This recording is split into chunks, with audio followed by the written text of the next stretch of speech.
akan saya sampaikan beberapa hal yang sebaiknya menjadi pertimbangan Anda sebelum memutuskan untuk menikah.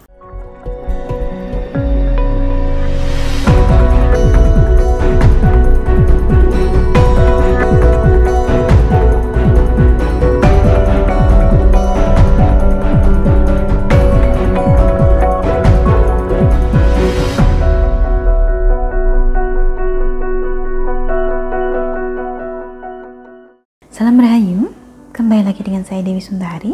Apa kabar Anda? Saya doakan semoga selalu sehat dan senantiasa diberikan kemudahan serta kelancaran dimanapun Anda berada. Kali ini, yang akan kita bahas kaitannya adalah seputar hubungan asmara.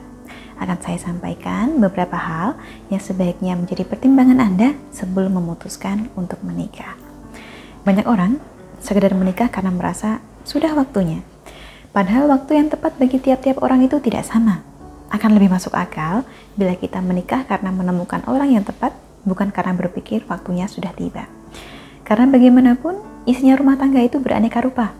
Kita semua pasti mendambakan kebahagiaan, tetapi dalam perjalanannya, kita juga akan dihadapkan pada pertengkaran, pengorbanan, dan masalah-masalah lain yang berserakan di kanan kiri. Itulah mengapa penting bagi kita untuk mempertimbangkan betul-betul sebelum memutuskan untuk berumah tangga. Setidaknya, pertimbangan-pertimbangan yang perlu Anda pikirkan antara lain adalah sebagai berikut. Yang pertama, menikah bukan hanya soal cinta. Karena cinta yang hari ini membara, bisa padam dengan cepatnya bila tidak ada kemauan untuk saling menerima. Di dunia ini tidak ada yang sempurna, termasuk pasangan Anda. Jangan berharap bahwa pernikahan akan menjadi solusi dari semua masalah yang Anda alami sebelumnya. Yang kedua, patut juga Anda pertimbangkan soal pengaturan keuangan ke depannya. Diskusikan dengan pasangan agar ada kesepakatan yang sama soal pengelolaan uang. Karena tidak sedikit rumah tangga harus dihadapkan pada perpisahan hanya karena urusan finansial. Untuk itu, bila sudah berumah tangga, pastikan untuk selalu terbuka seputar keuangan, termasuk soal penghasilan, hutang, dan kebutuhan lain-lain. Kemudian pertimbangan ketiga adalah mengenali keluarga besarnya. Ketika Anda menikah dengan seseorang, maka secara tidak langsung Anda juga menikahi seluruh keluarganya. Jadi ketika Anda berniat menikahi pasangan, maka Anda juga harus siap untuk menjadi bagian dari keluarga pasangan Anda tersebut. Bila Anda tidak dapat berbaur ke dalam keluarganya, ini juga berpotensi akan menjadikan masalah dalam berumah tangga. Pertimbangan keempat adalah kesepakatan soal anak. Tanyakan dulu terhadap pasangan, apakah ia ingin memiliki anak atau tidak. Serta sampaikan pula apa yang menjadi keinginan Anda. Pertimbangan kelima adalah soal tempat tinggal. Setelah menikah nanti, mau tinggal di mana? Jika suatu saat ternyata salah satu dari Anda dipindah tugaskan, lalu akan bagaimana? Maukah pasangan diajak pindah ke tempat lain yang lebih dekat dengan pekerjaannya? Ataukah rumah tangga ini harus dijalani jarak jauh?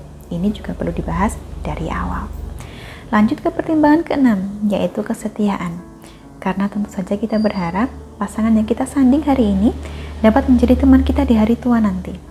Apakah Anda yakin orang ini akan selalu berada di samping Anda? Ataukah mungkin ia akan meninggalkan Anda ketika Anda jatuh dan terpuruk? Pertanyaan ini harus bisa Anda jawab dulu. Sebaliknya, pertimbangan ketujuh adalah kesiapan Anda sendiri sebagai pendamping. Sebab pernikahan tidak melulu soal pesta dan gembira. Akan ada banyak rintangan dan cobaan yang menghadang ke depannya. Untuk itu, siapkan diri Anda untuk benar-benar berkomitmen dalam pernikahan ini. Jangan sampai terucap kata cerai setiap kali rumah tangga ini diuji dengan cobaan dan kerikil tajam. Terakhir, yang seharusnya turut menjadi pertimbangan Anda sebelum memutuskan untuk menikah adalah ada tidaknya kesamaan antara Anda berdua. Memang benar bahwa memiliki kesamaan tidak lantas menjamin suatu hubungan pernikahan akan bahagia. Tetapi setidaknya, dengan memiliki suatu kesamaan antara pasangan, Anda akan bisa menghabiskan lebih banyak waktu berdua. Contoh, misalnya Anda sama-sama suka menonton film horor. Ya setidaknya, Anda berdua akan semakin sering menghabiskan waktu untuk menyaksikan film bergenre ini. Ada sesuatu yang bisa Anda nikmati berdua, dan ini merupakan salah satu modal untuk menjadi teman hidup. Kurang lebihnya, ke-8 pertimbangan inilah yang perlu Anda pikirkan dan pastikan terlebih dulu sebelum memutuskan untuk menikah. Dan bagi Anda yang memang sudah mantap melangkah ke pelaminan, saya doakan semoga langgeng dan dilancarkan segala jalannya. Akhir kata cukup sekian dari saya. Terima kasih banyak telah menyaksikan. Sampai jumpa di kesempatan selanjutnya dan salam Rahayu.